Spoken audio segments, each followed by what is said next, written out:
मतदारसंघाचा विकास व स्वर्गीय राजीवभाऊ सातव यांचे स्वप्न पूर्ण करण्यासाठी भाजपमध्ये प्रवेश. प्रज्ञा सातवांची पहिली प्रतिक्रिया. हिंगोली जिल्ह्याच्या राजकारणात मोठा उलथापालथ घडवणारी घटना समोर आली असून विधान परिषदेच्या आमदार प्रज्ञाताई सातव यांनी काँग्रेस पक्षाला रामराम ठोकत भारतीय जनता पक्षात प्रवेश केलाय.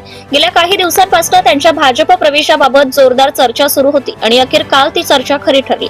प्रज्ञाताई सातव यांनी आपल्या विधान परिषदेच्या सदस्यत्वाचा राजीनामा देत अधिकृतपणे भाजपमध्ये प्रवेश केला. त्यानंतर आज त्या हिंगोली दौऱ्यावर आल्या असता भाजपाचे आमदार तानाजी मुटकुळे यांच्या निवासस्थानी भेट देऊन त्यांचे आशीर्वाद घेतले.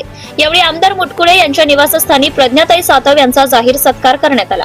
या प्रसंगी प्रसार माध्यमांशी बोलताना प्रज्ञाताई सातव यांनी आपल्या निर्णयामागील भूमिका स्पष्ट केली. त्या म्हणाल्या, मतदारसंघाचा सर्वांगीण विकास आणि माझे पती स्वर्गीय राजीवभाऊ सातव यांची अपूर्ण राहिलेली स्वप्न पूर्ण करण्यासाठी मी भाजपमध्ये प्रवेश केलाय, अशी पहिली आणि थेट प्रतिक्रिया त्यांनी दिली आहे. प्रज्ञाताई सातव यांच्या या निर्णयामुळे हिंगोली जिल्ह्यासह राज्याच्या राजकारणात नव्या चर्चांना उधाण आलं असून आगामी राजकीय समीकरणांवर या प्रवेशाचा मोठा परिणाम होण्याची शक्यता वर्तवली जाते. दरम्यान भाजपच्या स्थानिक पदाधिकारी यांनी प्रज्ञाताई सातव यांच्या प्रवेशाचं स्वागत करत हा निर्णय विकासाच्या दृष्टीने महत्त्वाचा ठरेल असा विश्वास व्यक्त केलाय. प्रतिनिधी प्रदीप वाघ, हिंगोली, धुमाकूळ, महाराष्ट्र न्यूज नेटवर्क. आम्ही पहाटे 4 वाजता हिंगोलीला आम्ही सगळे कार्यकर्ते पोहोचलो मुंबईहून आणि आज सकाळीच पहिल्यांदाच आलोय मी आता आमच्या मुटकुळे दादा यांचा आशीर्वाद घेण्यासाठी. मी आज त्यांच्या घरी इथे आलेली आहे आणि आनंद होत आहे कारण मुटकुळे साहेब हे नेहमीच राजीव सातव साहेब यांचे सहकारी, दोघं सहकार्याने काम करत होते जिल्ह्यामध्ये. आपण नेहमी बघितलंच असेल कारण दोघांना सुद्धा हिंगोलीचा विकास हेच दोघांचंही ध्येय होतं आणि म्हणून दोघांनी नेहमीच हातात हात धरून काम केलेलं आहे या हिंगोलीच्या विकासासाठी आणि त्याच्यामुळेच सर्वप्रथम मी मुटकुळे दादांचा आशीर्वाद घेण्यासाठी इथे आलेले आहे. काल तुम्ही प्रवेश केला, परंतु राज्यभरातून जे काँग्रेसचे नेते आहेत त्यांनी टिकी झोड उठवली आहे की आणि इथं हिंगोलीत देखील स्थानिक पदाधिकाऱ्यांनी प्रेस घेतली. ते म्हणाले की प्रज्ञाताईंनीच गटबाजी चालवली होती, त्यांच्या गटबाजीमुळेच 2 माजी आमदार, 2 विद्यमान जिल्हाध्यक्ष आणि बरेच पदाधिकारी काँग्रेस सोडून गेले होते. आता जिल्ह्यामध्ये मागच्या काळात काय झाले आपण सगळ्याच जिल्ह्यातले आहात, आपल्याला सगळ्यांना सुद्धा पूर्ण माहिती आहे, त्याच्यामुळे त्यावरती भाष्य करायची काही मला गरज नाहीये. आणि माझ्यासाठी आता मी फक्त कार्यकर्त्यांच्या आग्रहास्तव आणि विकास काम करण्यासाठी मी भारतीय जनता पार्टीमध्ये सामील झाले. काँग्रेसच्या नेत्यांचं असंही म्हणणं आहे की रनिंग आमदारकी सोडून आपण जे आहे ते भाजपला साथ देण्यासाठी गेलात, कारण विधान परिषदेमध्ये जे आहे ते विरोधी पक्षनेता पद मिळू नये यासाठी तुम्हाला भाजपमध्ये आपण सहभागी झाल्याचा स्पष्ट आरोप आहे.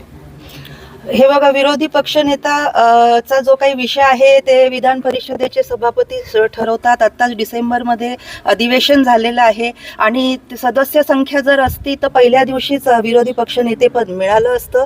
त्याच्यामुळे त्या विषयावर मी खूप लहान आहे बोलण्यासाठी आणि मी आता भाजपमध्ये राजीनामा देऊन एवढ्यासाठी आलेली आहे कारण विकास कामांसाठी मी सुद्धा भाजपचे एक कार्यकर्ता म्हणून आजपासून काम करणार आहे. नाही, परंतु तरी विद्यमान आमदारकी सोडून कुणी एवढं धाडस करत नाही. आपण अत्यंत म्हणजे राजकीय सर्व सुरू असताना चांगलं, कारण आमदारकी सोडून कुणी जात नाही. आपलं काय नेमकं ध्येय होतं, काय मानस आहे? ध्येय मी सांगितलं ना दादा, विकास करणं हाच एक ध्येय आहे. राजीव सातव साहेब यांचं जे स्वप्न पूर्ण राहिलेलं आहे ते स्वप्न पूर्ण करण्यासाठी आणि मला मुटकुळे दादांची सुद्धा साथ आहे ते स्वप्न पूर्ण करण्यासाठी. सोशल मीडियामध्ये व्हिडिओ व्हायरल होत आहे की आपण गतवर्षी म्हणाला होता जेव्हा अशोकराव चव्हाण साहेब भाजपमध्ये आले होते तेव्हा तुम्ही म्हणाला होता की आम्ही एकनिष्ठ लोक आहोत, आम्ही राहुल गांधीचे सैनिक आहोत, आम्ही पक्ष सोडून कुठं जात नसतो, परंतु आता विपरीतच घडले. दादा, ह्याबद्दल जर आपण बघितलं तर आता बरेच विषय असे आपल्याला सोशल मीडियावरती बघायला मिळतील. काही गोष्टींमध्ये तथ्य असतं, काहीमध्ये नसतं. आजची जी परिस्थिती आहे त्या परिस्थितीनुसार आज मी आता भाजप परिवारामध्ये सामील झालेली आहे. आता हिंगोलीच्या भाजपला आणि राज्यभरात काय नेमकं प्रज्ञाताईंकडून काय योगदान मिळणार आहे? मी आता भाजपची कार्यकर्ता म्हणून इथे काम करणार आहे आणि मला जे काही पक्ष जबाबदारी देईल, जे काही मला जिल्ह्यामध्ये सुद्धा मुटकुळे साहेब सांगतील ते मी काम इथे करणार आहे.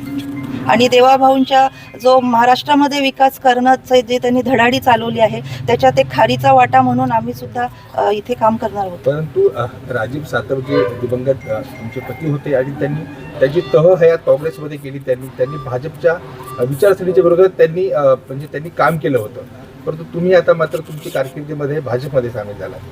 हे बघा, विचारसरणी ही सगळ्यांची सर्वप्रथम एकच असते की जिल्ह्याचा विकास करणे आणि जिल्ह्याचा विकास करण्यासाठी आजच्या परिस्थितीमध्ये कार्यकर्त्यांचा आग्रह होता की विकास जर करायचा असेल तर आपल्याला ह्या परिवारात आलं पाहिजे. चर्चा अशी आहे की तुमच्या मागे आणखी काही कार्यकर्ते आणि काही मोठे पदाधिकारी जाणार आहेत. काही कळेल कोण आहे आता आणि कोण येणार आहे सोबत आली? चर्चा मी आपल्याकडूनच ऐकते, त्याच्यामुळे आपल्याला जास्त नावं माहीत असतील. आपण जर सांगितलं तर बरं होईल.